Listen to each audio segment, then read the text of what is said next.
allegiance to the flag of the United States of America and to the republic for which it stands, one nation, under God, indivisible, with liberty and justice for all. Roll call of the members. Councilor Guarino Sawaya? Here.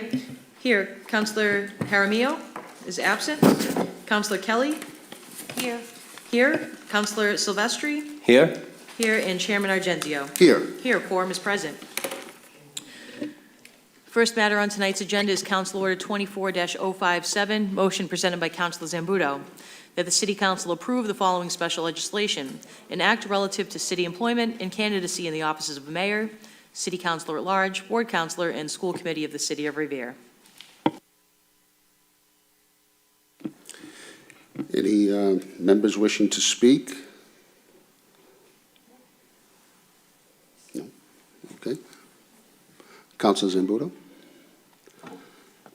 Thank you, Mr. Chairman. Anthony Zambudo, 87 High Street.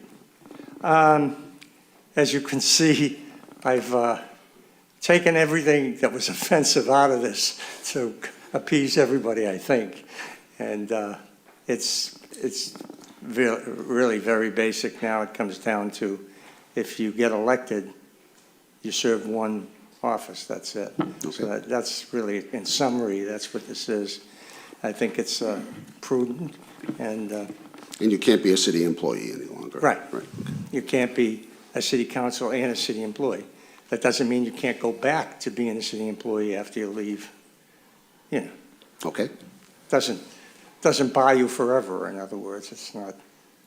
Thank But you I very much. think this was a good, it eliminated all the things that was offending, or were offending people. And that's it. Thank you. Thank you very much. Madam Clerk, do we have to officially amend? Yes. Okay. Okay. Mr. Chairman? Okay, take your time. Mr. Yes. Mr. Chairman? Yes. Do you want to go first? Yeah, I just wanted, Okay, go right ahead. I'm sorry. I wanted to hear what Council Zambudo had to say first. I just wanted to thank him for putting this motion in and adjusting it the way he listened to everything the councilors had to say at the last meeting, and I appreciate that. Council President? Thank you, Mr. Chairman. I just wanted clarification. Does this also include school committee? Is it all elected positions? Okay, thank you very much.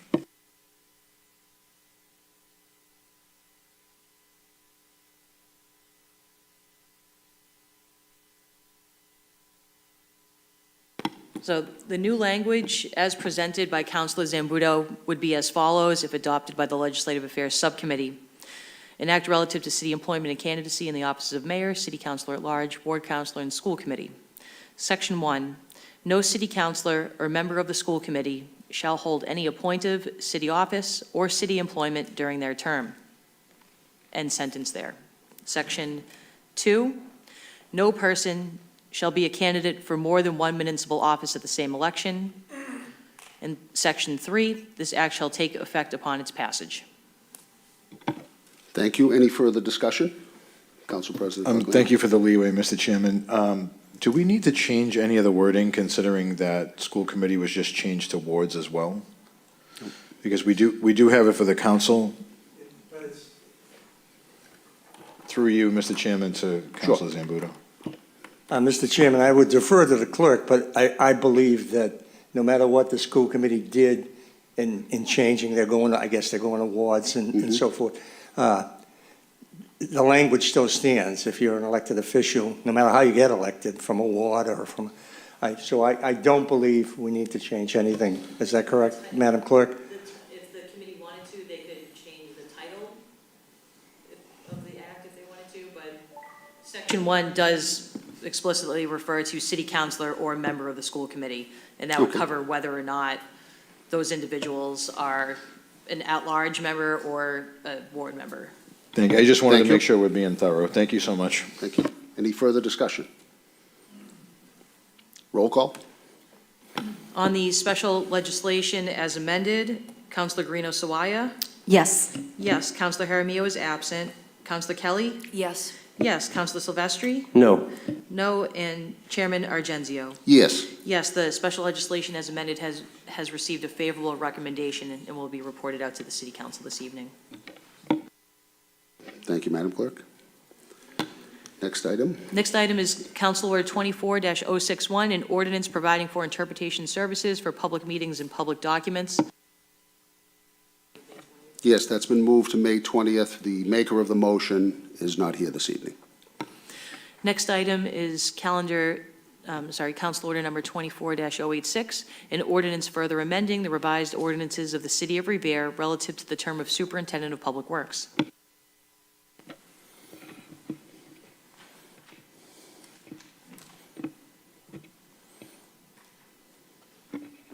Hi, everyone. I don't know if there are any specific questions. Name and, Oh, sorry. Claire Anzarillo, 281 Broadway.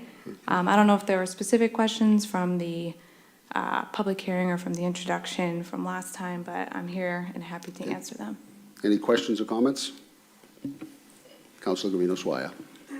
Why did they just decide to change it, given them less years?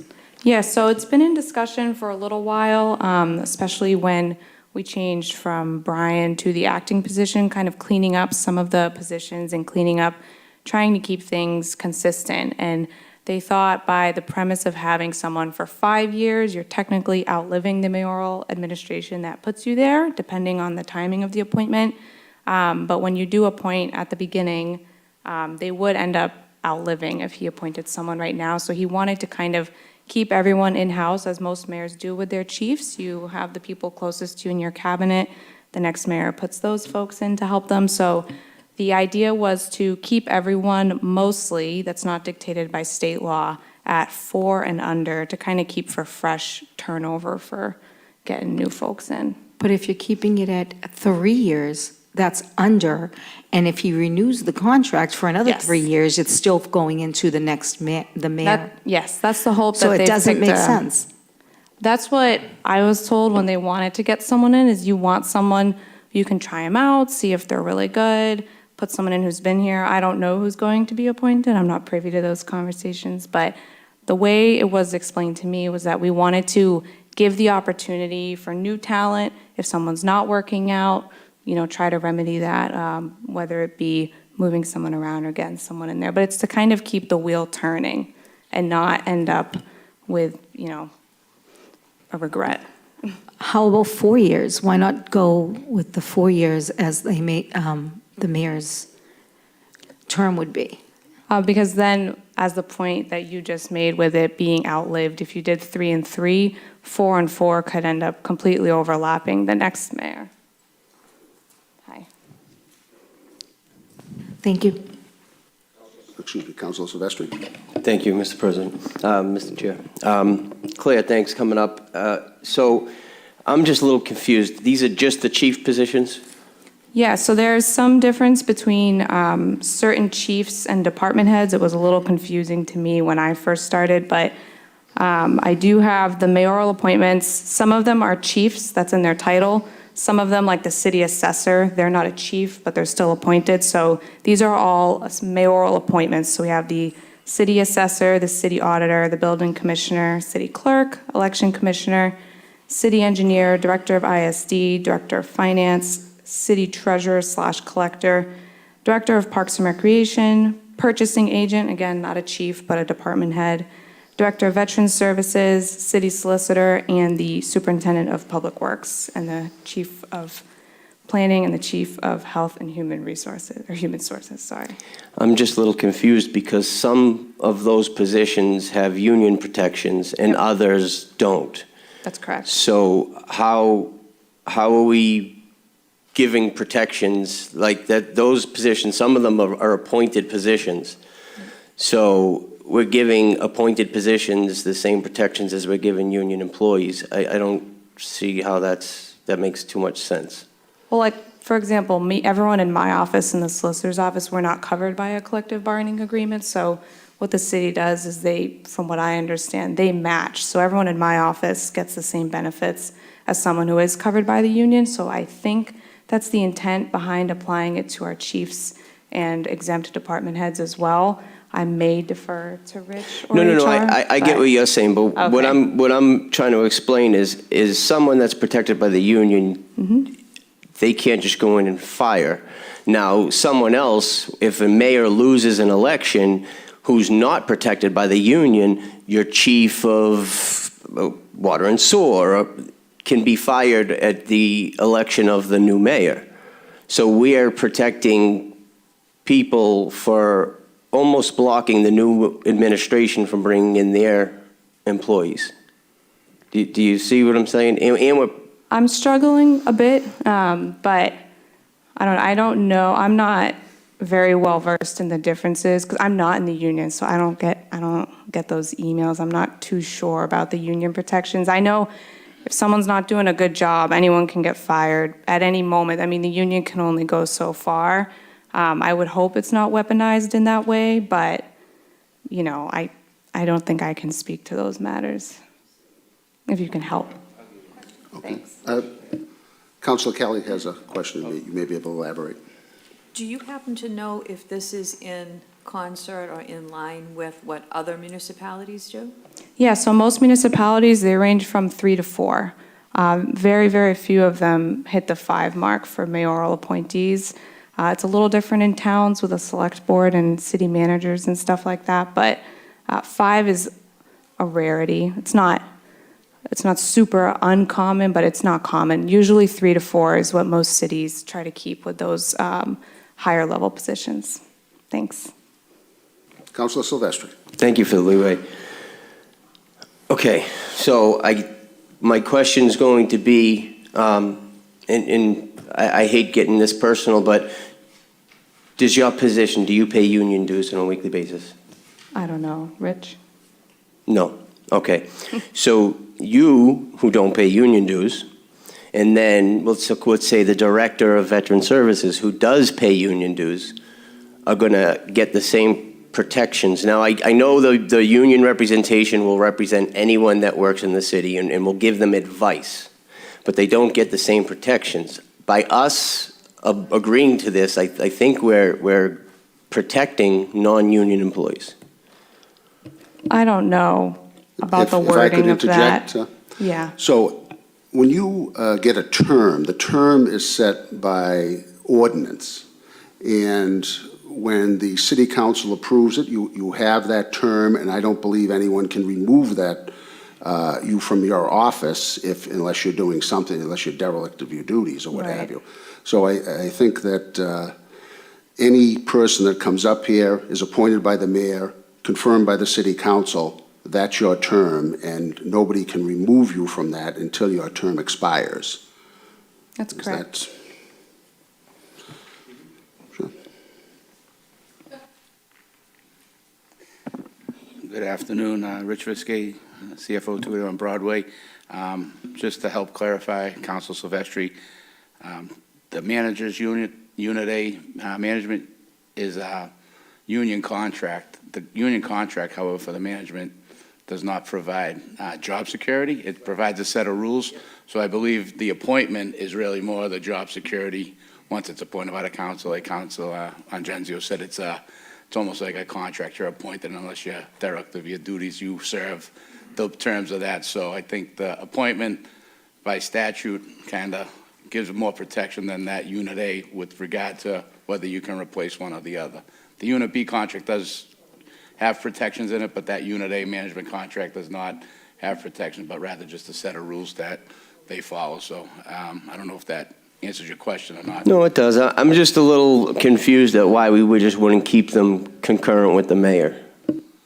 Well, I think the idea was to try to keep it concurrent, but I think Councilor Sawai has a good point. Why not a 4-year term I know the finance director serves coterminous with the mayor, so I think there's room to adjust that, but I think the underlying problem is that a 5-year term on a 4-year mayor can create some difficulty, so I think that's what we're trying to adjust here. Thanks. I can also add that, we're always amenable to the council's suggestions to what you guys think is best. And we do have 2 coterminous terms, as Rich mentioned. That's the director of ISD and Rich's position, the finance director. All the rest of them are 3 years, and some of them are at will. And we get into special legislation, like with the city clerk, but, if you guys thought 4 was better than 3, that's certainly something I can bring back and we can discuss. 3 was chosen because, again, it gives a little more leeway for trial and error and seeing who works best in what conditions and with certain folks. Council President Cogliandro. Thank you, Mr. Chairman. I think the idea of attaching the language or changing the language to go concurrently with the mayor's, term is better.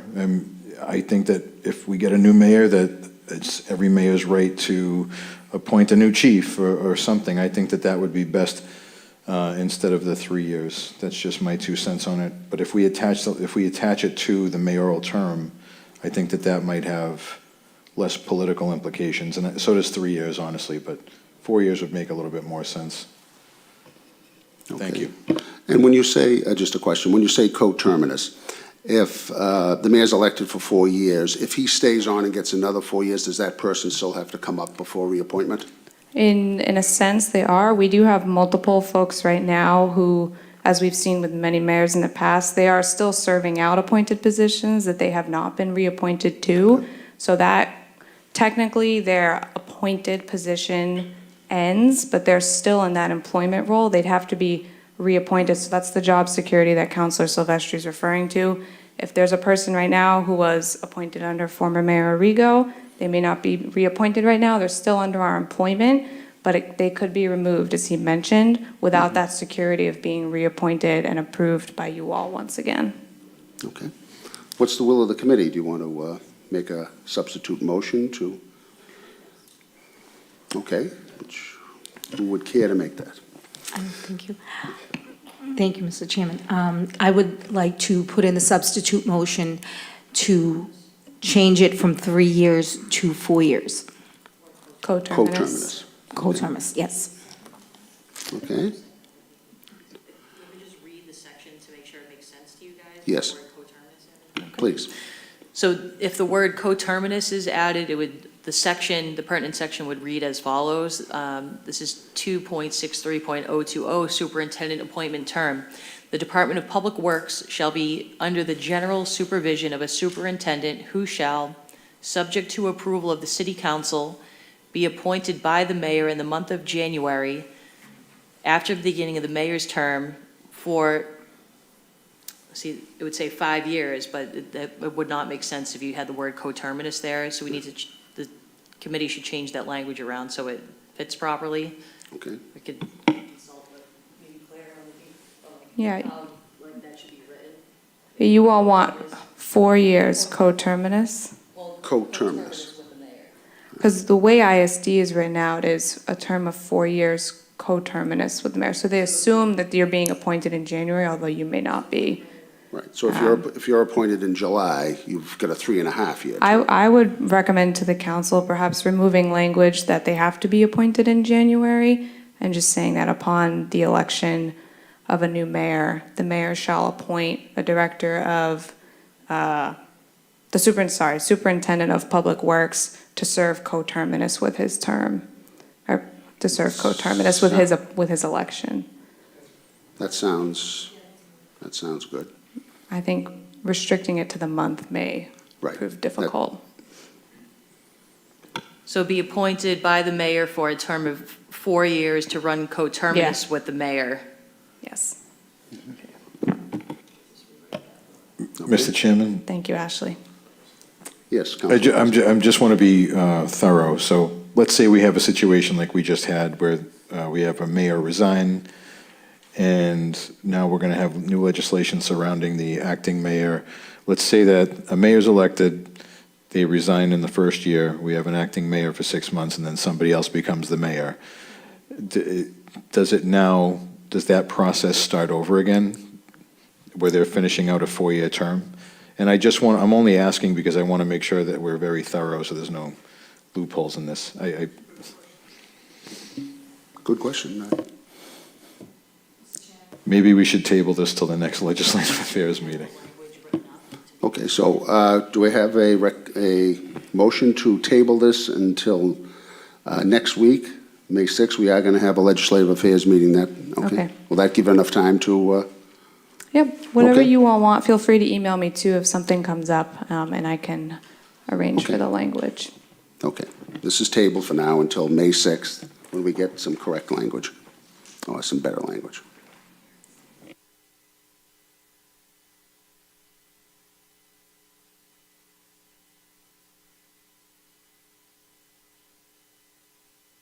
And the last item on tonight's agenda is Council Order 24-091, an ordinance further amending the revised ordinances of the City of Revere relative to food truck regulations.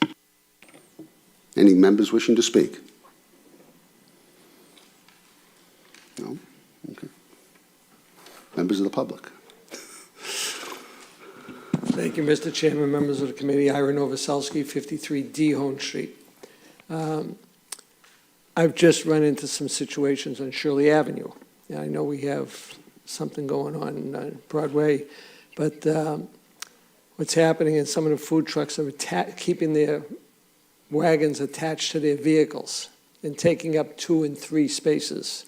So some of the business people are complaining that their people visiting their stores don't have a place to park. They've gotten complaints like that. So I would like to propose that we limit, they can only have, right now they can have 2 vehicles between Nahant Ave and North Shore Road. So I'm proposing that we leave the 1 spot by the municipal lot. So there'll be 1 spot between Nahant Avenue and Walden Street, and then make 1 spot between Walden Street and North Shore Road. So it'll be in between there. It seemed to work out the other day because I talked to one of the vendors, and he moved down, and it's okay, but what's happening is when they come in at 3 o'clock, there's no place to park their vehicles, so they're parking in other spots. So that's one thing that I'm looking at, but also that, and I don't know if it's in the current ordinance, that they cannot keep their wagon, the food trailer, attached to their vehicle while they're utilizing it while they're in business. I know, Counselor, that when I was looking into it, no, they're not. They only have a specific space, and they can't do that. So that's more of an enforcement issue. Madam Clerk, can we add something now without a public hearing? The committee can certainly add something. I would just need time to look at the ordinances and see where Councilor Novoselsky's amendment is going to fit in with Okay. those ordinances, the language is correct. Okay. I'm going to need time to do that. Okay, would we be able to pass this piece of it tonight, and then maybe on May 6th or May 20th, we could,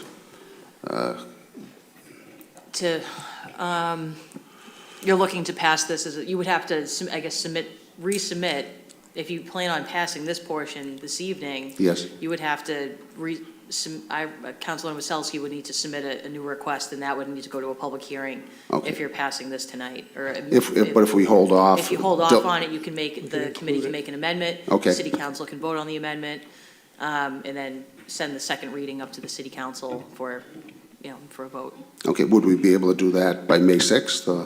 Okay, Okay, Mr. Chairman, also too, there's an issue about them pre-saving spaces, okay, because some of the vendors are coming in and putting cones in the parking spaces.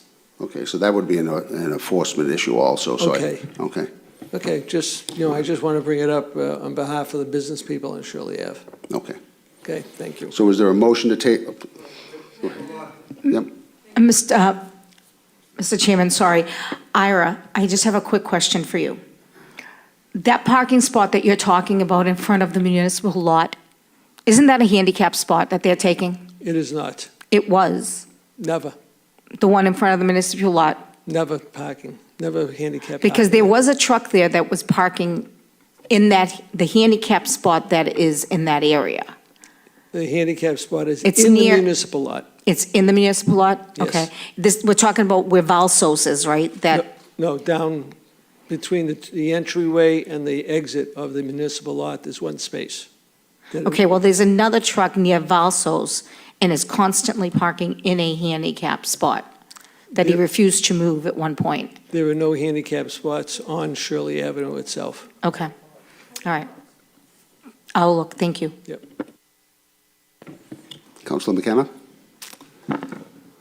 Mr. Chairman, Councilor McKenna, Ward 1 Councilor. I have also a problem. I have a food truck in front of Cummings, it's Kimberly Park on rush hour, and it's taking up a lane, and it's causing havoc down there. But I do have a solution, and I talked to you about it. Doug Mans from HYM called and said that they were going to start a food truck park down in Suffolk Downs until the next construction site starts, and maybe they'll keep it. I don't know.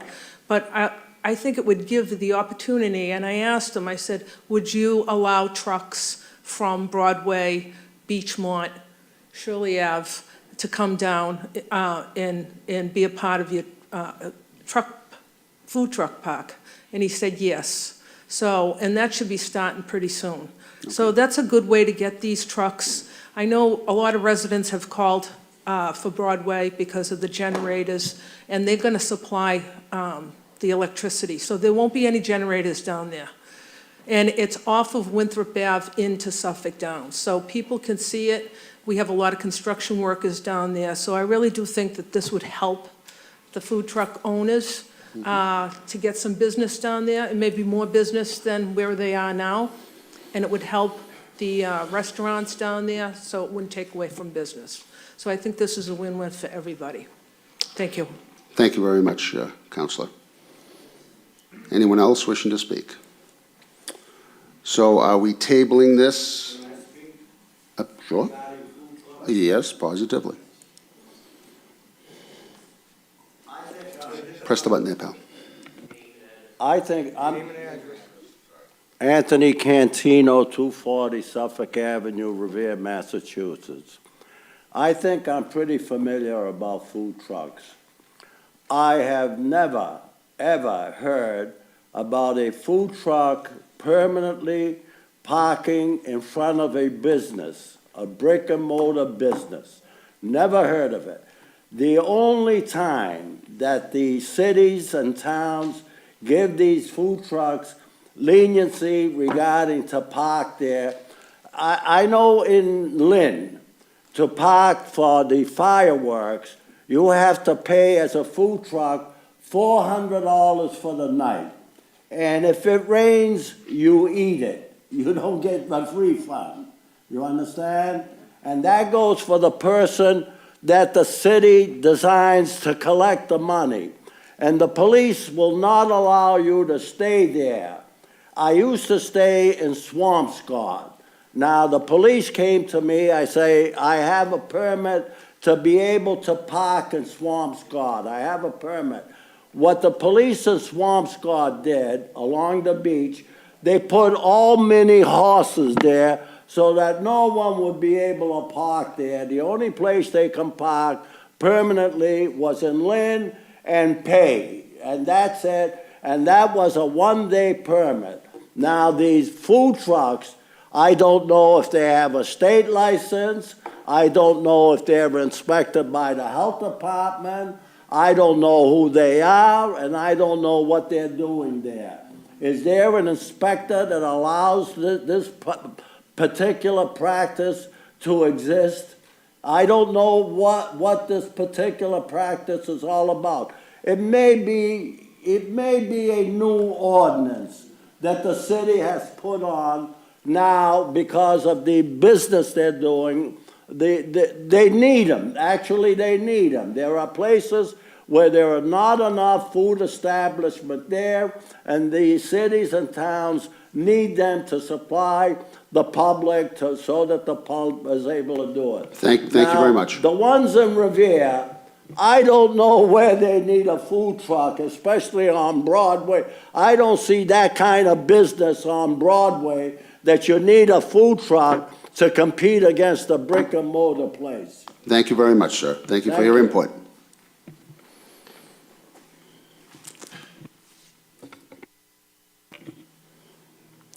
So is it the will of the subcommittee to table this until next week, and we can get Councilor Novoselsky's language and put it into this?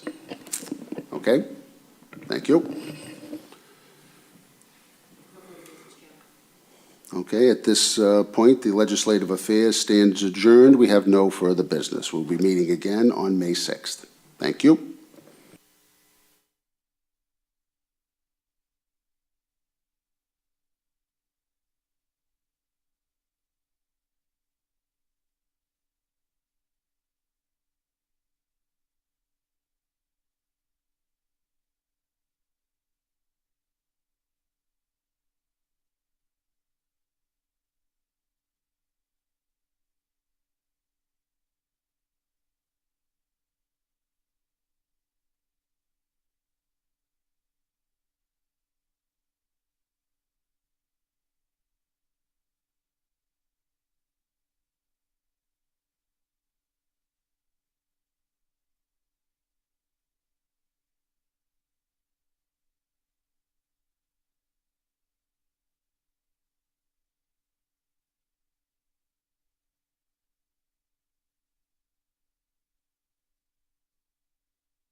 Good evening, ladies and gentlemen. We're here tonight, April 29th, 2024, for the Ways and Means Subcommittee meeting. Will you please join me to salute the flag?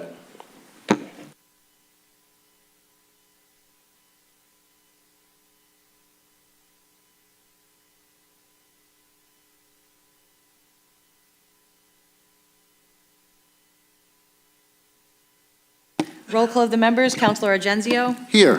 Here, Councilor Kelly. Here. Here, Councilor Novoselsky. Here, Councilor Zambudo. Here. Here, and Chairman Silvestri. Here. Here, quorum is present. There is one motion on tonight's agenda.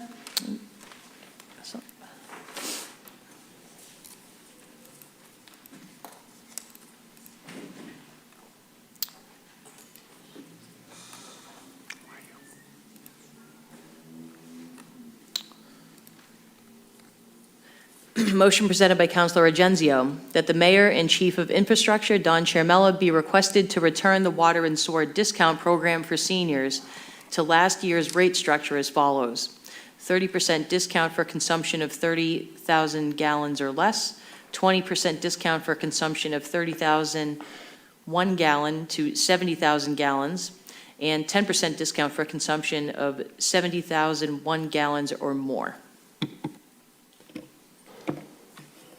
Councilor Argenzio. Mr. Chairman, thank you. For quite a few years, the senior citizens have gotten the benefit of a senior discount on their water. This year, the qualifications have changed, thus eliminating a lot of seniors from this program. This is owner-occupied 1, 2, and 3 family homes where seniors are trying to hold on to their homes, and we constantly talk about seniors being able to stay in their homes, age in place. This is a benefit that they've enjoyed. It's not much money, but it is a little help at the end of the year. And we always talk about absentee landlords.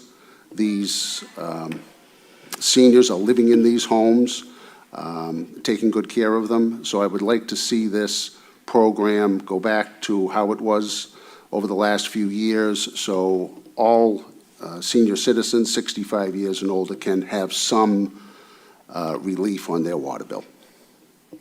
Thank you. Thank you, Councilor. Any other committee members? Councilor Novoselsky. Thank you, Mr. Chairman. Mr. Chairman, I was disappointed when I saw that change come through, and we really weren't notified that it was happening. And I think, we owe our seniors something good. There's no good thing to take things away from them when they've been depending on it for so long. So I'm in favor of this. Thank you. Permission to speak from the chair. Go ahead. Thank you. I too support this. Any way we can help our seniors, every dollar counts these days. I know working several jobs, and it's tough paying your bills, food, car payments. It's not easy. So anything we can do to help our seniors get by just a little bit easier, I'm in favor for. So I say we bring this back. Thank you, Councilor, for bringing this motion forward. Thank you. Any public members want to speak?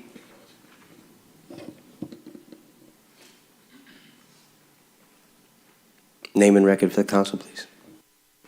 Sure. Good afternoon, Richard Viskey, 281 Broadway, CFO of the city. I did see Councilor Argenzio's request, and we had been chatting about this a little bit, and this came about after we did an audit of the discount program and noticed that there were many of the users that kind of exceeded what would seem reasonable for senior live-in-place people.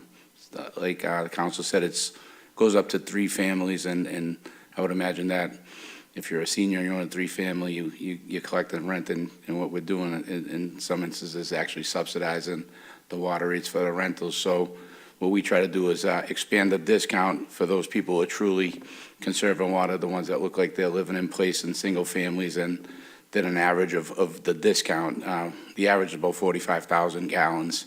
We're seeing 100,000 plus gallon usage here, and doesn't seem like it fits the spirit of the program. So we try to increased the benefit for the people who use less water and capped it at 60,000 gallons, which seemed a good amount above what the mean is for that program. So I know it's not popular. I don't really love coming up here and stating this, but like I said, we look at everything and we try to modify the program to serve the seniors the best, especially those who need it the most, who use most likely the least amount of water, because, you know, if there's a leak or something, we want to try to address it. But, you know, when you get 3 family houses using 100,000 plus gallons of water and you got some rentals in there, and I'm not trying to classify that to everybody, but it's tricky to kind of pick that point and what the best program is, and if it's a 2-family or a 3-family or what have you. So just wanted to give a little background on what our thought process was, and certainly not out there trying to hurt the seniors, but just create a good, fair, and equitable program. Thank you. No, thank you. And do you have a number, a rough estimate of how many of those houses that might fit that bill? You know, houses that say would fit the program but are showing way more gallons of water being used than a normal 3-family would? Well, when we did data dump and we did some analysis, the program has gotten popular. In fiscal year 21, we had 1,028 applicants. 218 of those applicants got a 10% discount, so they exceeded that 70,000 gallons. In fiscal year 22, we had 1,147 applicants. 240 received a 10% discount. 581 received 20%, and 326 received 30%. The average use in 2022 was about 49,000, and the mean was 43,000. So 2023, we had 1,249 applicants, and 159 received a 10% discount, 712 received a 20% discount, and 378 received a 30% discount. Average use of those applicants was about 48,000 gallons, and the mean was about 43,000 gallons. So, you know, most of the people will fall within the discount of 20% or more, and many will actually see a greater savings of 35% versus 30%. So that's the program we came up with that we thought was equitable. We thought 60,000 gallons was a good cap. We are trying to conserve water and you know, try to promote water conservation to maybe help some people get that discount, but that was the thought process there. Thank you, Mr. Viskey. Anyone else? Mr. President, could I respond to that? Please. So I understand what Mr. Viskey is saying. People that own 2 and 3 families, they're garnering some income. This could be the main income for that senior. This might be how they survive. A couple of the seniors that gave me a call, they're supporting their kids and their grandkids. So, yes, there could be 1, 2, 3 family homes that have 7, 8, 9, 10 family members living in it. They're trying to support their kids, trying to support their grandkids. So I don't think you can equate water conservation with this. A senior living by themselves, I don't think you can say is conserving more water than a family of 10. Obviously, we're going to get a lot more water. Mr. Viskey speaks about the 35% that increase benefit for the lowest amount. I think the maximum amount of money that you can garner from that is $30 a year, if my calculations are correct. So if you want to keep that 35% for that lower tier, that's great, but the expression looks good on paper. It sounds like we're giving a big benefit to these low-tier people, but I think it's a maximum of $30 a year that they would see from that. So I think we really can't equate water conservation with what's happening in these homes. Are there a few well-to-do seniors that are getting some income from these 2 and 3 families and they're benefiting from them? I'm sure Mr. Viskey is right. There are a few of those. But I think for the spirit of the program, I think the seniors have relied on it. It gives them a few bucks at the end of the year, and I think that's the least we can do, especially for homeowners that live there, and they're not absentee. We're always vilifying absentee landlords. They're there, they're keeping their house the way it's supposed to be, and I think we should keep it. But thank you, Mr. Viskey. Mr. Chairman? You're welcome. Mr. Chairman? Council Zambudo. Thank you, Mr. Chairman. So, Mr. Viskey, I see how the numbers work, and I see that, you know, I think the administration was trying to do the prudent thing for the taxpayer. But I do like Councilor Argenzio's suggestion that we up the ante, give more money to the more needy people. And I, you know, I know that's not going to agree with what your proposal was, because we're going to support this thing for the seniors, but I would like to maybe even spend a little more money on the people that need it more. No, I mean, we're certainly open to any suggestions. I just felt I had to come up here and give some explanation. No, and I appreciate all the work, but I think that this is one of those instances where statistics don't really do what we want it to do. Yeah, I'm not sure there's a perfect answer, but There just is wanted to not. kind of justify what Absolutely. the thought process was. No, and I appreciate all the information, but I think what comes out of it is what the councilor's proposal, that maybe we should modify it to do a little better on the more needy people, because we're not gonna be able to find those probably few people that are making money off of this. And we're not going to throw the baby out with the bathwater, so to speak. I guess that's a pun. I wasn't looking for that, but I got to keep my mouth shut. But I do want to help the more needy. So if we can make an amendment to up the ante on the lower usage model.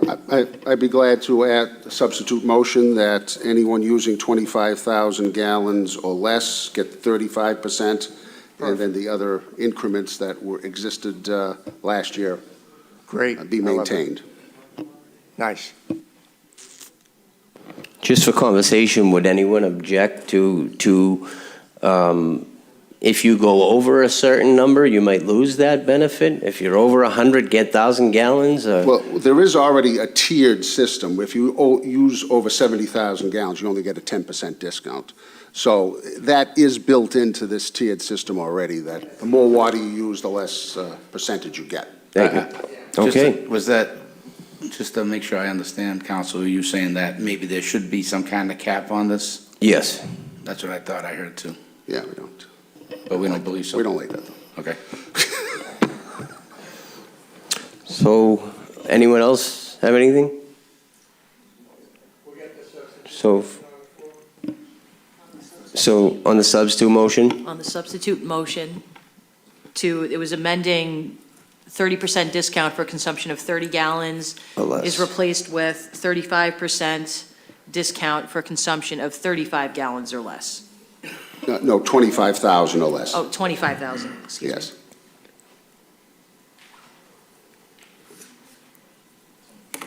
So on the motion, as amended, would read 35% discount for consumption of 25,000 gallons or less, 20% discount for consumption of 30,000 1 gallon to 70,000 gallons, and 10% discount for consumption of 70,000 1 gallons or more. I think that leaves out the 25 to 30,000 increment there. So it would be 20% from 25,000 to 70.